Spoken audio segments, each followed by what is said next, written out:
This week, we'll continue working on our buoy data dash app by adding some widgets in the web application that will let us select variables for X, Y, and the variable that we're going to color our scatter points by. Welcome to another MetPy Monday.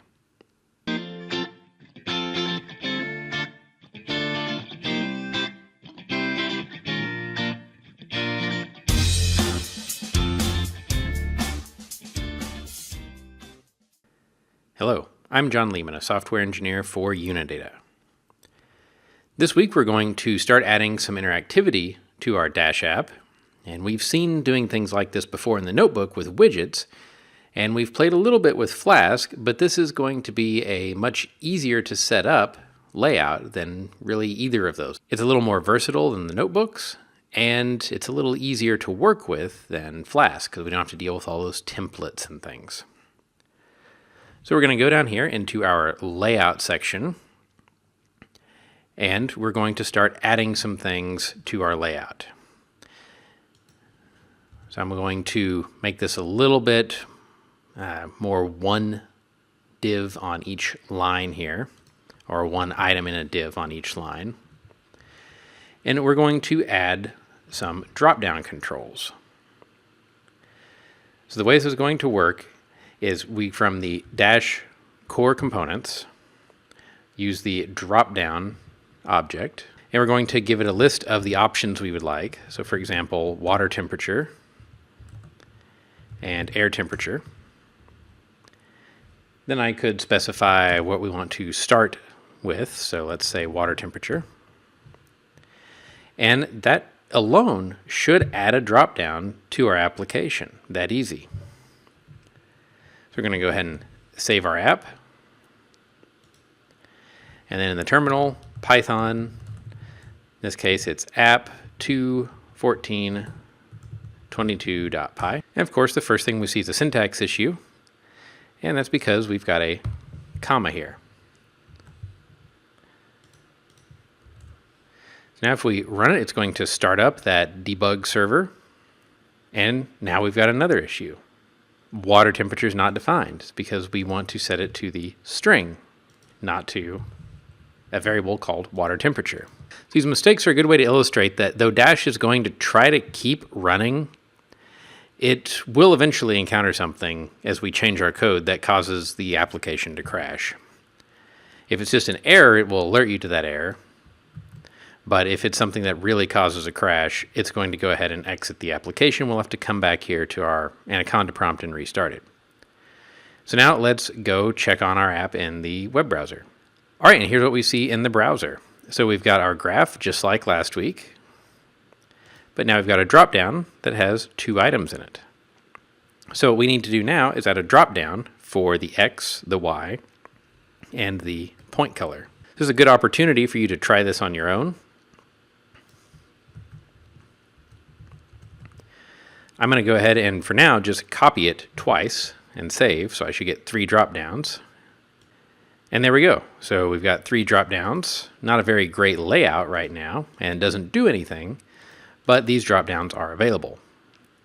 So let's go in and work on the layout of our application a little bit. First thing I'm going to do is replace this list with df.columns. This is going to say, let me select any column from my data frame.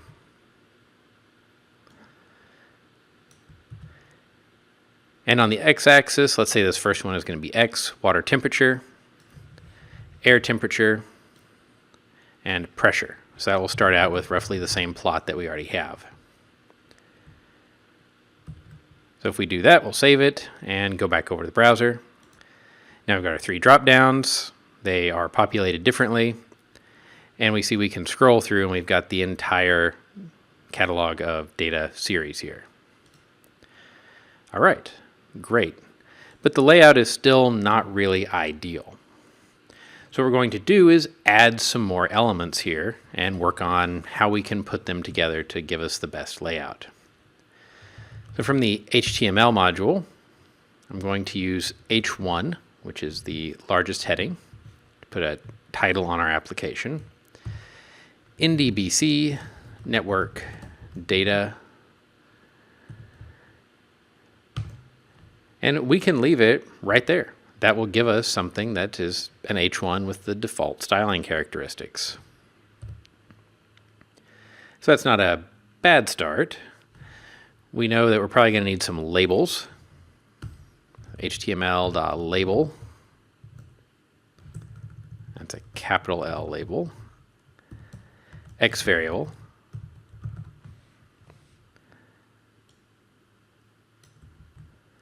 And we will copy and paste that there. Y variable. Color variable. And I'm going to put a line break here, which is a capital B, little r. It's a little odd, but it's a Python HTML hybrid there. So let's save that and see what we look like in the web browser. Go up here and refresh our page.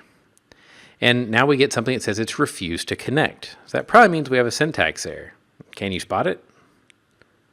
Yeah, so remember, this is a list, fundamentally. This is why this kind of spread out function call structure is not my favorite, but it's necessary for things like this. So we're missing commas. This is a really common issue when you're looking at apps like this. Now, because this was a syntax error, it caused our application to crash, so we have to go restart it. Okay, debug mode is on, it says, so now we can come to the browser, and there we go. Now, this still isn't really a very great layout. These are way too wide for what we really need, and it's very compressed here. I'd rather have these maybe side by side and have my title centered, maybe. So we're going to need to use more than one div. So we're going to, inside this div, now place more divs. We'll call html.div. Inside this div, we're just going to put our h1. So that's our header, if you will. Now don't forget a comma because we're still inside the call for this outer div. html.div. In this div, we're going to have our label and our line break. So we'll indent those. And let's go ahead for now, actually, and put all of these in here. Just to help ourselves keep track of where we are div-wise. We're going to close out that div, put a comma, and then finally we'll put our graph down here. We could put it in its own div or we could leave it. I'm going to go ahead and put it in a div.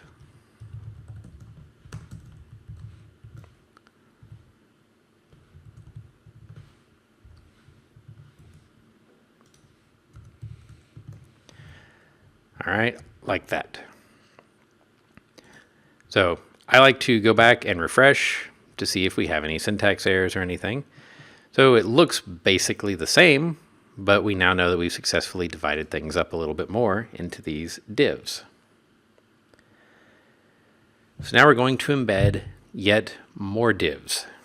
All right, so in this first div, we're going to put another div that contains the label, the line break, and the dropdown. And we're going to specify some style information for it.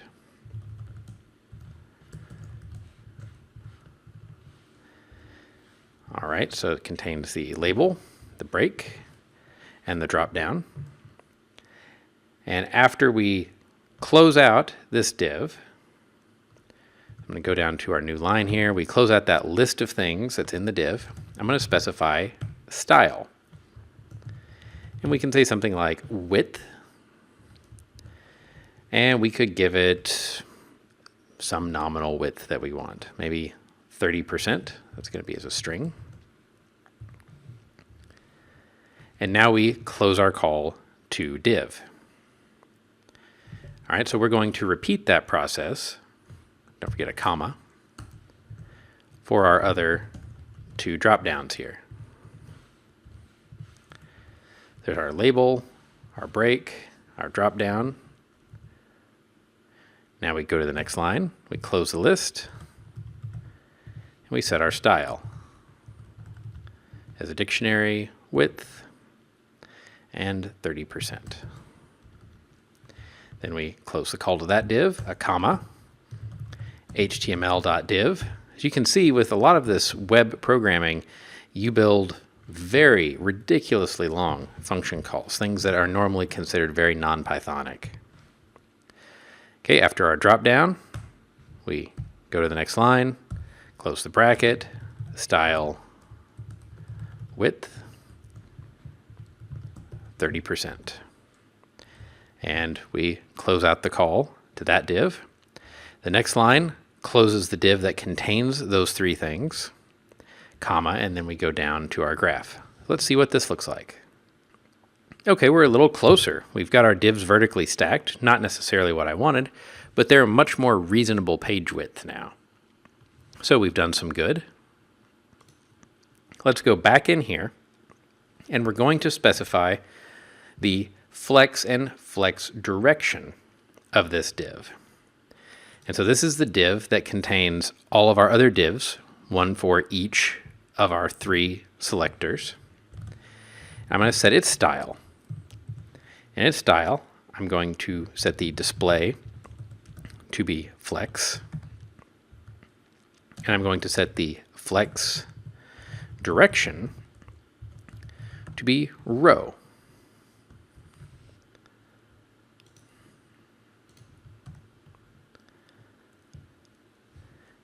So now we get a flexible arrangement of our divs here, and they are beside each other. They're a little squished together, but they are now beside each other. So we're getting closer to the layout we want. Now you can try to get the layout exactly how you want it from the beginning. Draw it out on paper. I find it works much better, for me anyway, to progressively get to the layout because I might find something I like better along the way. So we're getting close. Now we just need to go in, and I'm going to add some extra divs. So another div here. This div is going to contain nothing. And for its style, I'm going to set its width to be 10%.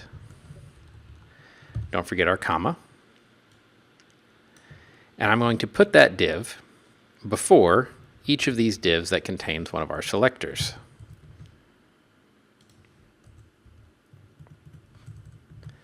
Like that. Now we'll go in here and change our selectors to be 20% width. So it's 20, 40, 60, 70, 80, 90. We need one more 10% width div. And that's going to come after our last selector. And we don't need that comma, but we need one there. Okay, let's see how our layout works now. All right, and now we're at a layout that I would consider not terrible. We've got our three selectors. They're roughly within the width of the graph area here. They're an appropriate width for my variable names, but not any wider than necessary. The last thing that I might want to change is go back into our title, our H1 div here, and we'll set its style, the text-align attribute, to be center. And that'll just center that title up for us. And there we are. So now we've got a decently laid out little HTML web app that we've described in Python using semi-Pythonic syntax and not dealing with any templates, not dealing with any actual HTML. So next week we'll look at how we can use callbacks to hook up these three selectors to the graph function and start making this web app interactive. I hope that you found this useful, and I'll see you on next week's MetPy Monday.